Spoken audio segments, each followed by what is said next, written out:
세계사적으로 20세기는 두 차례의 세계 전쟁이 발발했듯이 위기의 시대였습니다.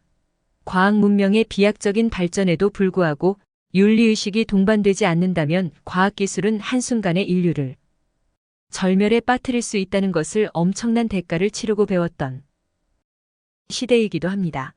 그 시대를 살았던 철학자 후설 역시 자신의 시대를 위기의 시대로 진단했습니다.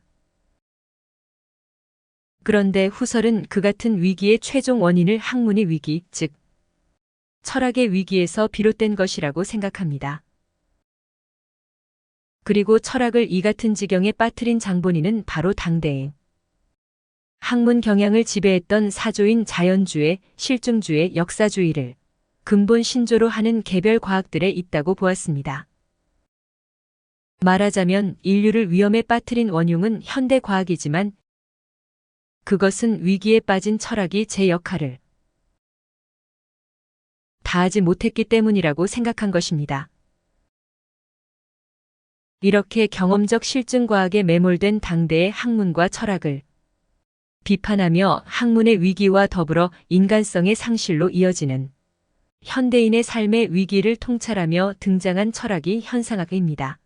철학들의 철학이라 부를 수 있는 후설의 현상학에는 위기의 과학 문명과 철학에 대한 깊은 성찰이 담겨 있습니다. 후설은 존재하는 모든 것을 관찰 가능하고 계량화할 수 있는 자연적 사실로 간주하는 경험적 실증과학의 물리적 자연주의와 자연주의적 심리학 그리고 시대 제약적인 특수한 역사적 경험만을 절대시함으로써 상대주의에 빠져버린 역사주의 등이 그와 같은 위기의 원인임을 통찰한 것입니다. 그러면 현상학은 그러한 위기 극복의 비전을 제시하는 철학이 될 수 있을까요? 그에 앞서 학문의 위기와 더불어 인간성의 위기, 문명의 위기, 현대의 위기가 저와 같은 원인들에서 비롯된 것이 맞을까요? 오늘은 현상학의 일면을 살펴봄으로써 그와 같은 문제를 이해하는 데 조금 더 가까이 다가가 보려고 합니다. 우선 후설의 현상학이 무엇인지에 대해서 그의 대표적인 저서들 중에 하나인 엄밀한 학문으로서의 철학을 통해서 기본적인 이해를 시도해 봅니다. 세계와 삶의 문제를 해결할 수 있는 진정으로 유익하고 유용한 지식은 무엇보다 세계를 올바로 이해하는 데서 발견할 수 있습니다. 하지만 이는 무엇이 지식인지에 대한 문제가 먼저 해결되어야 합니다. 진정한 문제 해결은 참된 지식을 통해서만 가능할 것입니다. 몸이 아프면 의학의 도움을 받아야 하듯이 현실에서 우리가 겪는 자연적 사실 문제들은 경험 과학의 도움을 받아야 합니다. 그것은 사실에 관한 학문이기 때문입니다. 하지만 그 과학을 사용하는 것은 사람이며 마음입니다. 더욱이 인간적 삶의 문제의 어려움은 대부분은 의미와 가치의 차원에서 생기는 것입니다. 이 경우에 삶의 문제들은 상당 부분 세계와 인간에 대한 이해만으로도 해결되거나 해소되는 경우가 많습니다. 특히 정신현상들과 관련된 문제들이 대부분 이러한 경우들에 속합니다. 정신적인 것, 정신의 영역은 독자성과 독립성을 지니고 있습니다. 정신현상을 자연화, 사물화할 때 정신세계가 만들어내는 의미와 가치는 우리의 삶에서 제거되거나 계산 가능한 가격을 지닌 물건처럼 상품화되고 맙니다. 후설은 자신의 시대에 급속도로 분화되고 발전하기 시작한 개별 학문들에서 보이는 자연주의, 실증주의, 역사주의와 같은 사상적 조류들에서 그와 같은 정신현상에 대한 탈가치와 즉 인간성의 상실과 위기를 통찰한 것입니다. 철학의 지혜는 무엇보다도 정신현상의 독자성을 바탕으로 한 것이어야 하며 따라서 실증적인 경험과학을 초월하는 대상, 즉 정신활동과 그에 상관하는 대상에 관련된 지식을 통해서 구할 수 있습니다. 그러므로 모든 문제 해결을 과학적 지식에서 구하는 일은 지양해야 합니다. 과학 혹은 사실학에는 마음이 없기 때문입니다.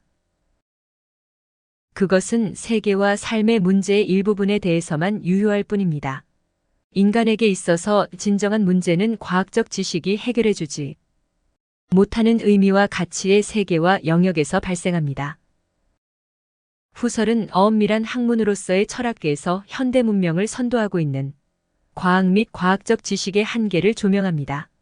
우선 후설은 과학은 실증적 객관성과 관찰적 실험에 기초한 과학적 방법론을 무기로 삼고 있지만 이는 기껏해야 경험적으로 관찰 가능한 사실의 세계, 즉 물리적인 법칙적 자연으로 파악되는 사실의 세계에만 타당한 지식입니다.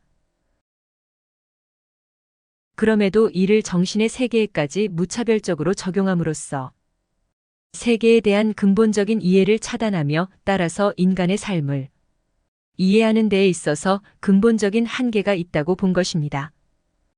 후설은 이와 같은 문제 상황을 엄밀한 학문으로서의 철학에서는 실험 물리학이나 심리물리적 심리학, 특히 실험 심리학과 같은 심리주의를 포함하는 자연주의의 철학이라는 주제 아래서 비판적으로 성찰합니다. 또한 역사주의와 세계관 철학에서는 당대에 만연한 역사주의가 각 시대에 한정된 역사적 사실과 경험에 기초함으로써 학문으로서 가능한 형이상학을 해체시켜버리고 회의주의적 상대주의로 귀착될 수밖에 없는 한계를 비판합니다. 이들은 모두 세계를 그리고 종국에는 정신의 존재인 인간을 일면적으로만 고찰함으로써 인간의 세계에서 존재의 의미와 삶의 가치를 제거해버리거나 상대화하는 이른바 학문의 위기와 삶의 위기를 초래한 것입니다. 후설의 진단이 맞다면 이와 같은 위기는 지금도 진행 중이라고 할 수 있습니다.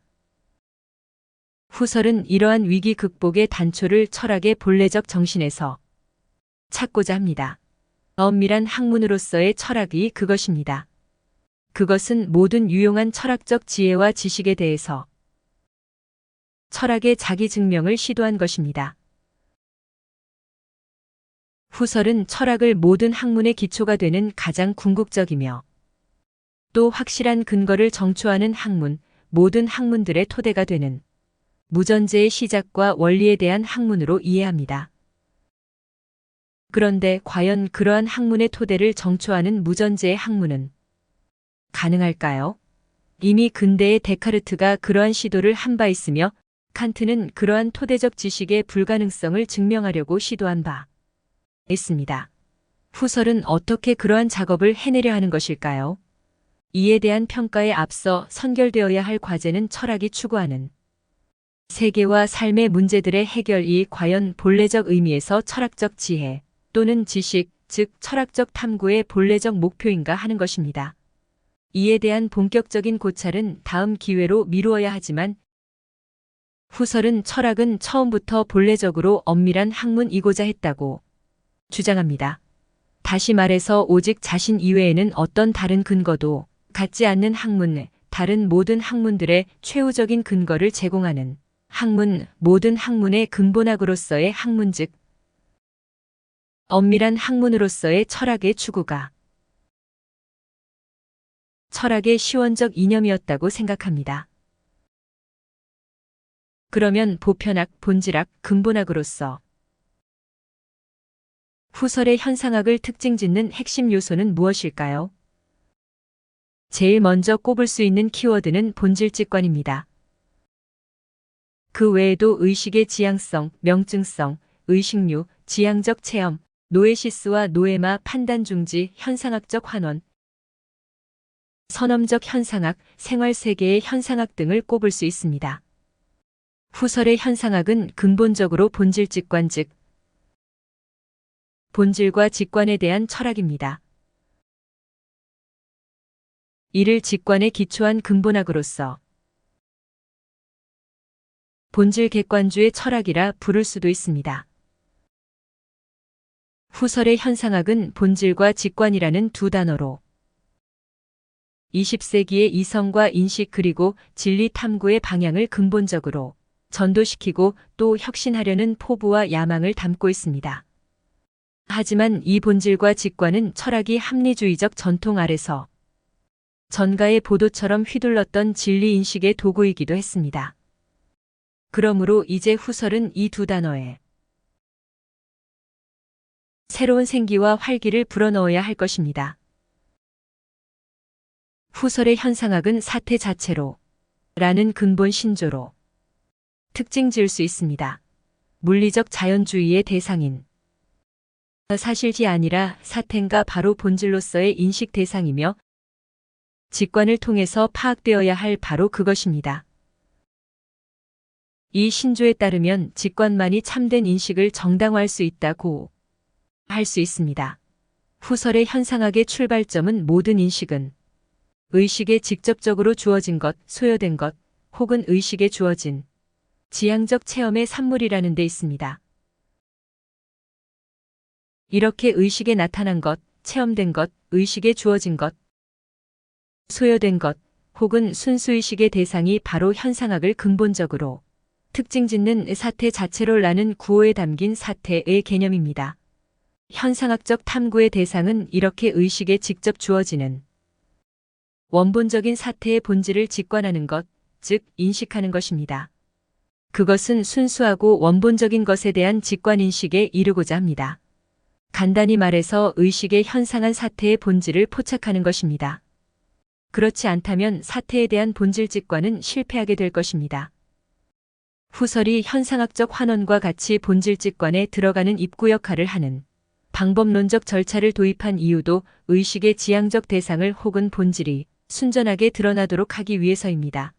달리 말하면 모든 편견에서 해방되어 의식에 직접 주어지는 사태 자체로부터 본질을 직관하는 인식인 것입니다. 이는 자연주의나 실증주의 이른바 과학주의가 전제하는 원자론적으로 구성된 대상인 사실과 구별됩니다. 현상학적 관점에서 자연적 사실은 의식에 주어진 것에서 체험되는 사태의 의미를 담아내지 못합니다. 의미를 포착하지 못하고 배제해버리는 경험은 이미 우리가 살아가는 세계에 대한 의미와 가치에 대해서 말할 수 없습니다. 이 점에서 후설의 현상학은 한편으로는 현대 문명을 선도하고 있는 실증주의적인 자연주의의 과학적 세계관, 그리고 사실과 이념을 인식론적으로 혼동하며 이념으로서의 정신 형태들의 본질과 발전을 역사적 발생론으로 설명할 수 있다고 믿음으로써 회의주의적 상대주의로 귀결되는 역사주의의 유형론적 세계관의 근본적인 한계와 문제를 폭로하고 또 이를 극복하려는 시도라고 할 수 있습니다.